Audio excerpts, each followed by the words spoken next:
Hello everyone. Today we are going to see the fifth unit in history, which is social and religious reform movements in the 19th century. Social and religious reform movements in the 19th century. So the learning objectives. What we are going to see in this lesson is the influence of Western ideas and Christianity in creating a new awakening in 19th century British India. So how Western ideas and Christianity influenced India in 19th century, how it created a awakening. That is the first thing that we are going to see. And second one is contestation of people in social and religious activities, such as opposition to sati system, slavery, untouchability, and child marriage. Opposition to idolatry, rituals, and superstitious beliefs. Opposition to idolatry, which is worshipping of idol, doing rituals to it, and other superstitious beliefs. The next one is contribution of Brahmo Samaj, Arya Samaj, Ramakrishna Mission, Theosophical Society, and Aligarh movement to the regeneration of India. So various monuments or various Samaj like Brahmo Samaj, Arya Samaj, Ramakrishna Mission, Theosophical Society, and Aligarh movement were found to regenerate India. The roles played by prominent personalities in bringing about this awakening among Parsis and Sikhs. How the prominent personalities were involved in awakening Parsis and Sikhs, that we are going to see. And finally, social movement of Jyotiba Phule and reform movements in Kerala and Tamil Nadu. These are the topics that we are going to cover in this lesson. Let me give you a quick introduction. Okay, I hope it's clear. So introduction part I'm reading. Okay, English education introduced with the object of producing clerks also produced a new English educated middle class.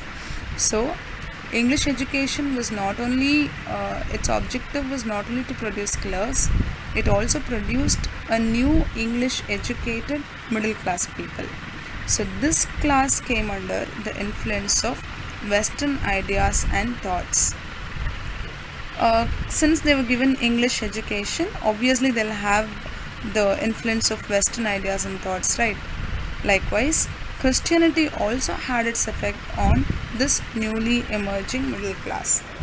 Okay? Though small in number, the educated middle class began to take a lead in political as well as in reform movements. They might be small in number, but they achieved by taking lead in political and reform movements. Okay, the Indian reformers were, however, quite hesitant to subject their old notions and habits to critical scrutiny. So, how can one adopt to westernization completely? Obviously, they'll be having the touch of their old culture, right? So, they were hesitant to leave their old notions and habits. So, what happened was, instead, they attempted to harmonize both Indian and Western cultures. Their ideas and their actions helped to mitigate social evils such as sati, female infanticide, and child marriage, and various superstitious beliefs. So, their ideas and actions help them fight against social evils like sati system. I'll tell you what sati system is. A widow jumps into her husband's pyre either voluntarily or by force. This is called sati system. And female infanticide, killing up of female child is called female infanticide. And child marriage, you know what child marriage is, and various other superstitious beliefs. So they fought against all these social evils. The reform movements of 19th century in the realm of religion fell into two broad categories. So it was classified into two categories. First one is reformist movement, and the second one is revivalist movement. I'll tell you what reformist movement is.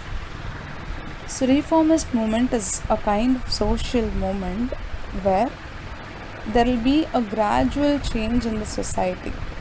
There will be towards a positive empowerment. There will be the people will slowly change. The society will slowly change into a positive thing. That is called reformist movement. And revivalist movement is wherein there will be an importance to a particular religion. A religion will be spoken about. That is called revivalist movement. Examples of reformist movement are Brahmo Samaj, Prarthana Samaj, and the Aligarh movement. And examples of revivalist movements are Arya Samaj, Ramakrishna Mission, and the Deoband movement. There were also attempts to challenge the oppressive social structure by Jyotiba Phule in Pune, Narayana Guru and Ayyankali in Kerala, and Ramalinga Adigal and Vaikunda Swamigal of Tamil Nadu. So, in certain parts, certain people fought against certain social evils to bring a social structure. Okay. The two other notable social reformers of Tamil Nadu are, how can we forget, Periyar and Ayodhi Dasar. So we can see in depth about them in Unit 10. Next, we are going to see early reform movements in Bengal. Rajaram Mohan Rai and Brahmo Samaj. Rajaram Mohan Rai and Brahmo Samaj.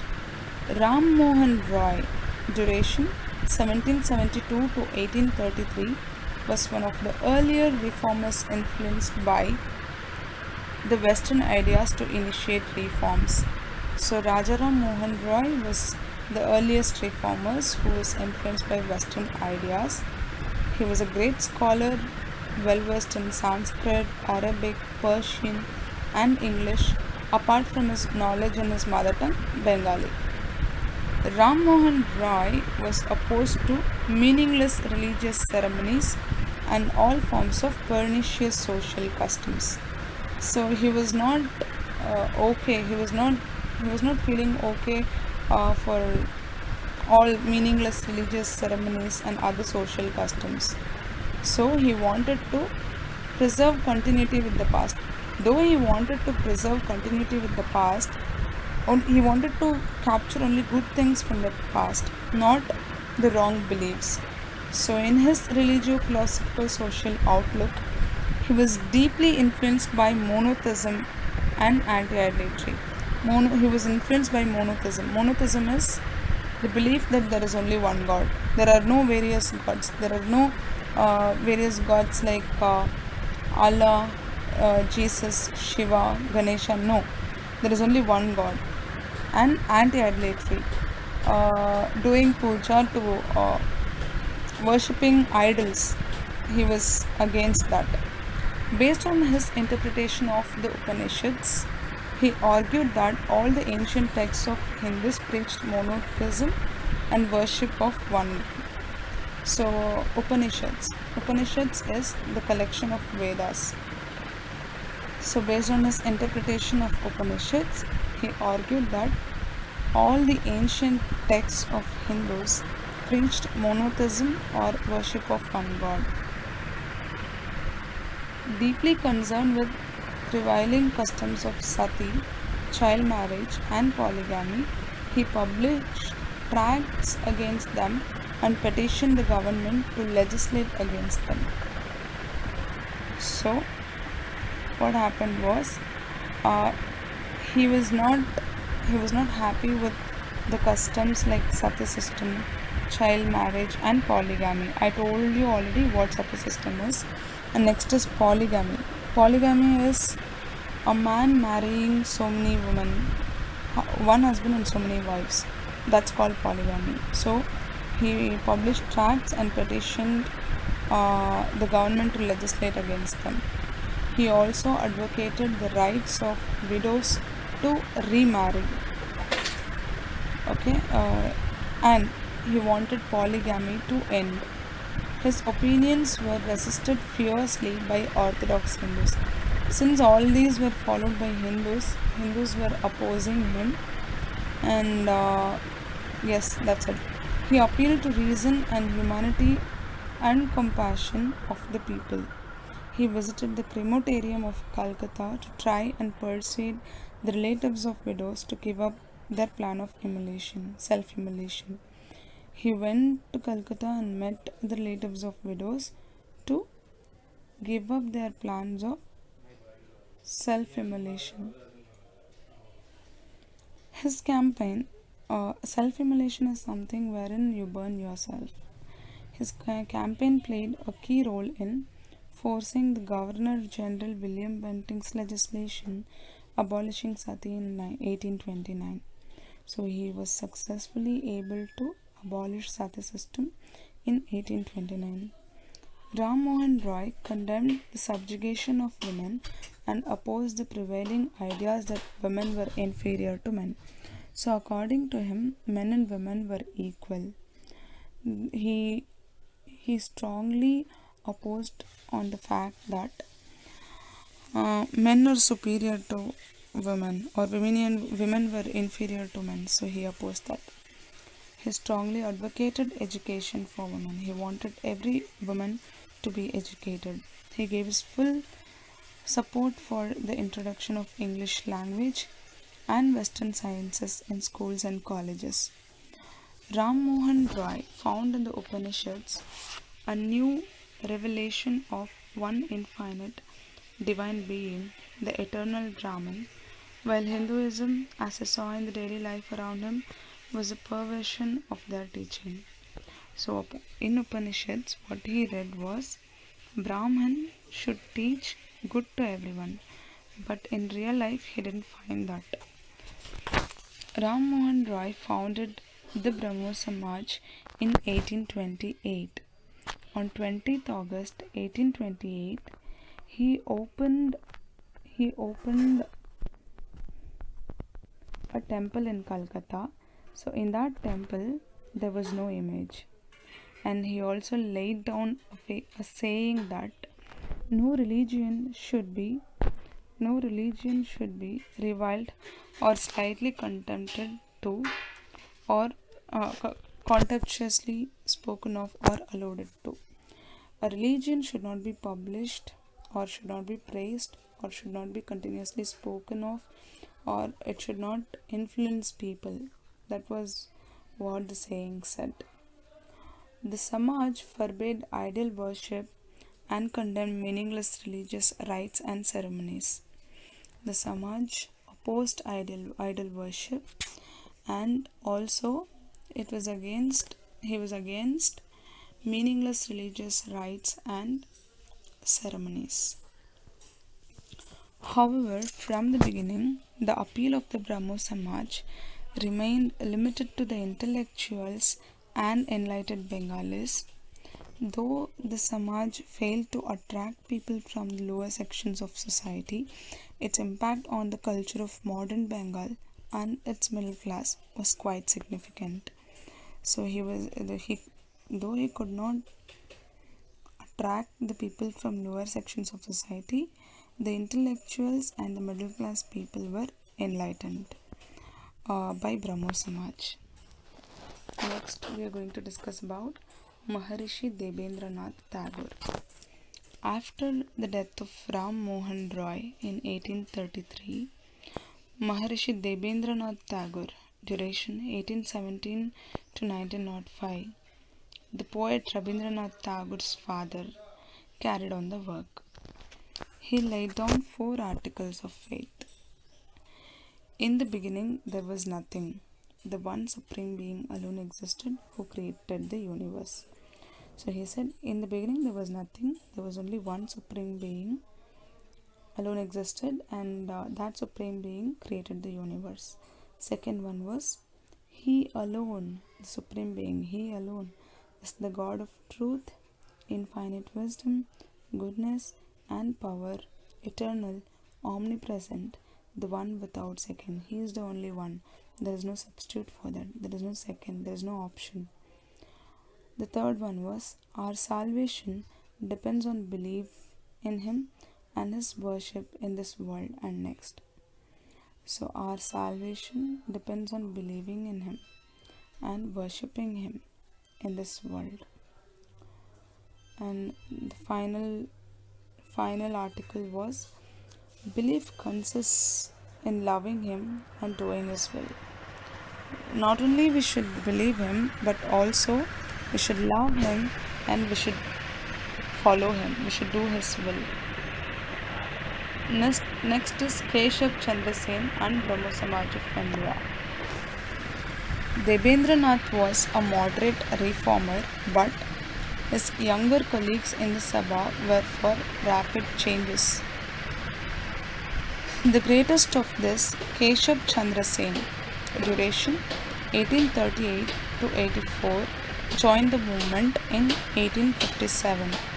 He was greatly influenced by Christianity, believing in its spirit but not in the person of its founder. He believed in Christianity but not the founder of it. But in 1866, a split occurred in the ranks of Brahmo Samaj. There was a split, there was a partiality kind of thing. So Keshab left the Samaj and founded a new organization.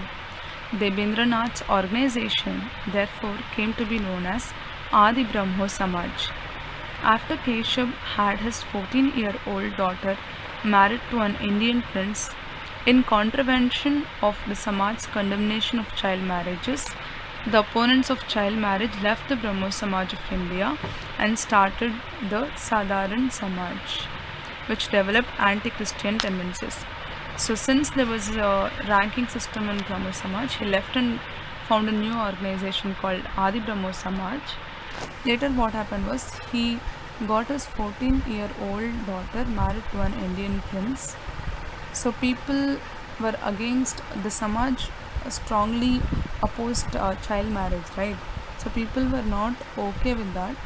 So they left and started Sadharan Samaj, which developed anti-Christian tendencies. They were not following Christianity.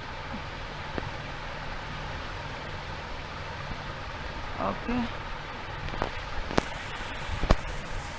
Next is we are going to see about Ishwar Chandra Vidyasagar.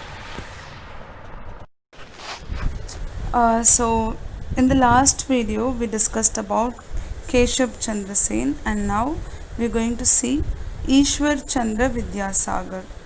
So another outstanding reformer in Bengal was Ishwar Chandra Vidyasagar, and his duration was from 1820 to 1891. While Ram Mohan Roy and others looked to Western rationalist ideas to reform society, Vidyasagar argued that the Hindu scriptures were progressive. So earlier we discussed, right, Ram Mohan Roy and few other leaders, they were adapted to Western ideas and they tried to implement the same in India, right? But what Vidyasagar did was he argued that the Hindu scriptures were progressive, and he also provided evidence from scriptures that there was no sanction for burning of widows or for the prohibition on the remarriage of widows. Okay, he strongly provided evidences from various scriptures that Hinduism or the Hindu culture did not sanction burning of widows, or even it did not prohibit the remarriage of widows. Okay, we did not discourage women for remarriage, and we did not force women to burn themselves. This was what he said. He wrote a number of polemical tracts and was the pioneer of modern Bengali prose. He wrote various Bengali books, Bengali prose and all. He played a leading role in promoting education of girls and helped them in setting up a number of schools. He strongly strived for women education and he also opened various schools. He dedicated his whole life for the betterment of the child widows of the Hindu society. Those days, child marriage was very common, right? So, child widows were also there. So, he dedicated his whole life for the betterment of the child widows. The movement led by Vidyasagar resulted in resulted in the Widows Remarriage Reform Act of 1856. So his movement resulted in the Widows Remarriage Reform Act of 1856. This act was intended to improve the lot of child widows and save them from perpetual widowhood. So this act gave life to so many child widows and they were relieved from widowhood. Okay, and then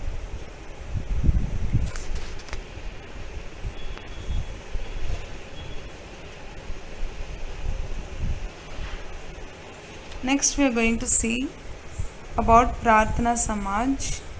The Maharashtra region was another region where reform activities gained steam.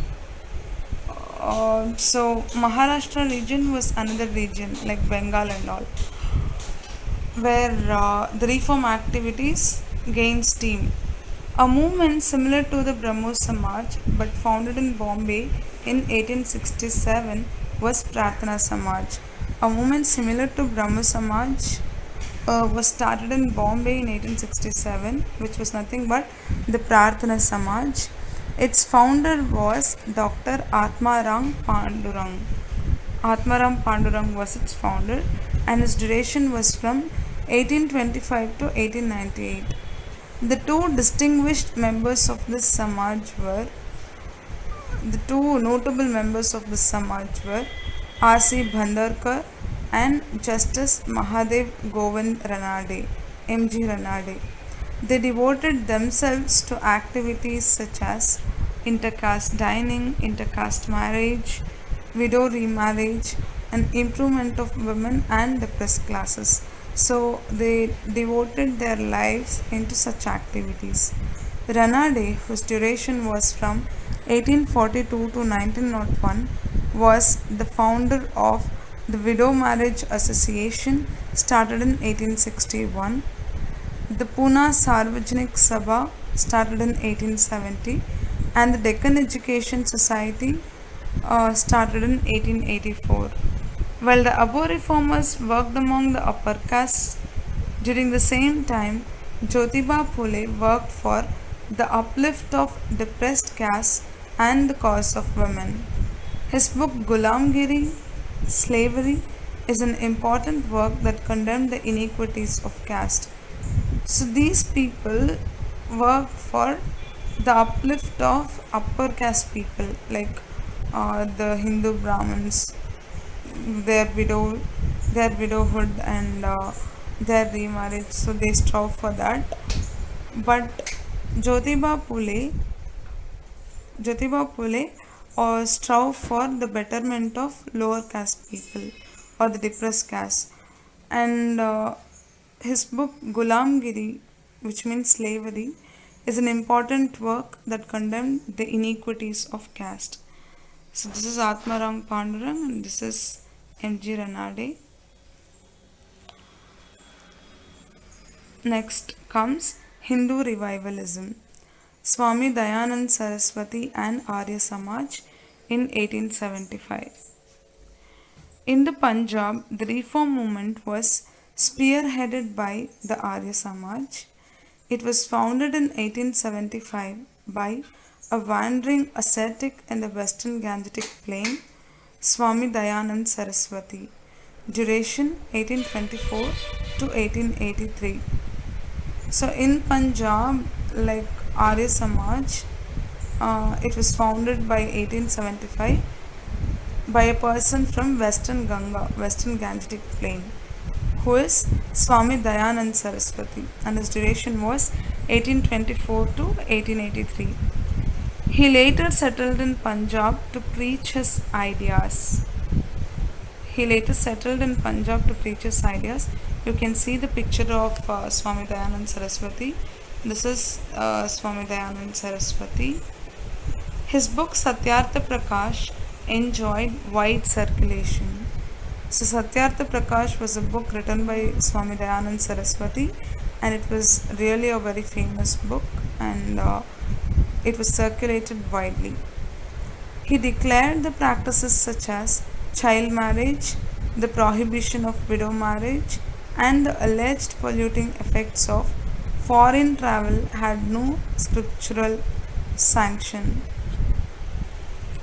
The positive principles enunciated by Dayanand were strict monotheism, condemnation of idolatry, and rejection of Brahman domination of ritual and social practices. So the positive principles enunciated by Dayanand were strict monotheism. I've already told you what monotheism is, believing that there is only one God. Condemnation of idolatry, opposition to the worship of idols, that is called condemnation of idolatry, and rejection of Brahman domination of ritual and social practices. Even now in temples we can see Brahman priests doing puja. So from the olden days, Brahman domination was the ultimate source for Brahman domination was the ultimate cause for lower class rejection. Okay, lower class were not even allowed to temples. It was like that during those days. He also rejected superstitious beliefs in Hinduism, especially Puranic literature, and his cry was, "Go back to Vedas." He said, "Go back to Vedas, learn Vedas, and follow them." This was his belief. Arya Samaj attempted to check the incidence of religious conversion in British India. One of its main objectives was counter conversion, prescribing a purificatory ceremony called Suddhi, directed at Hindus who had converted to Islam and Christianity. People were slowly moving from Hinduism to Christianity and Islam. So he did not like this conversion, this religious conversion. So he created a ceremony. He organized a ceremony, a purificatory ceremony called Suddhi, directed at Hindus who had converted to Islam and Christianity. In the late 19th and early 20th centuries were a period of great turmoil in undivided Punjab, with intense debates between Hinduism, Islam, and Christianity. So the late 19th and early 20th centuries were a period in Punjab where there was a fight between Hinduism, Islam, and Christianity. The primary achievements of Arya Samaj were in the field of social reform and spread of education. So Arya Samaj's primary achievement was social reform and spread of education. The Samaj started a number of Dayananda Anglo-Vedic schools and colleges. Various Dayananda Anglo-Vedic schools and colleges were started. Next is Ramakrishna. As we saw earlier, the Brahmo Samaj, as a response to Christian and rationalist criticism, had criticized idolatry and other orthodox Hindu practices.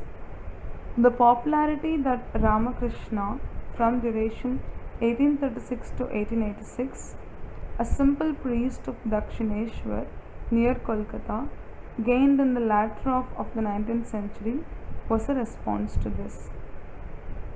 He emphasized the spiritual union with God through ecstatic practices such as singing bhajans. An ardent worshipper of goddess Kali, the sacred mother, he declared that the manifestations of the Divine Mother were infinite. In his view, all religions contain the universal elements which, if practiced, would lead to salvation. He said, Jiva is Shiva. All living beings are God. Why then talk of showing mercy to them? Not mercy, but service. Service for man must be regarded as God.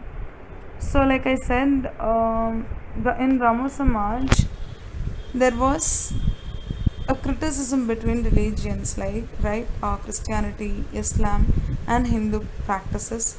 So that time in Dakshineshwar, Ramakrishna was the person who communicated with God by singing bhajans.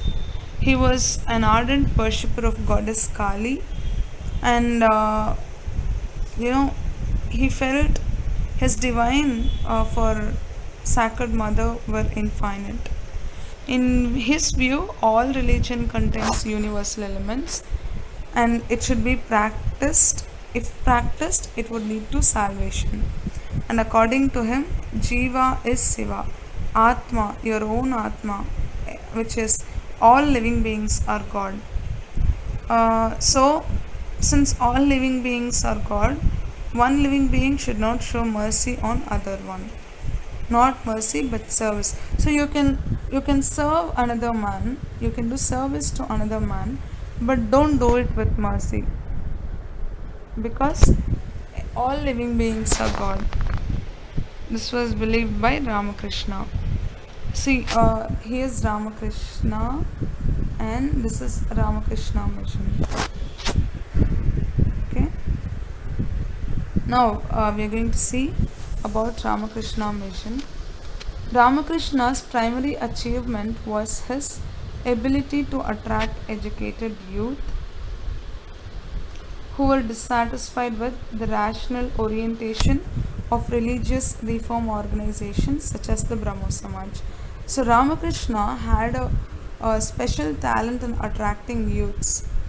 See if you can understand. Even now, in our homes they may speak about caste, but what we will do is we'll say we should not see caste and all.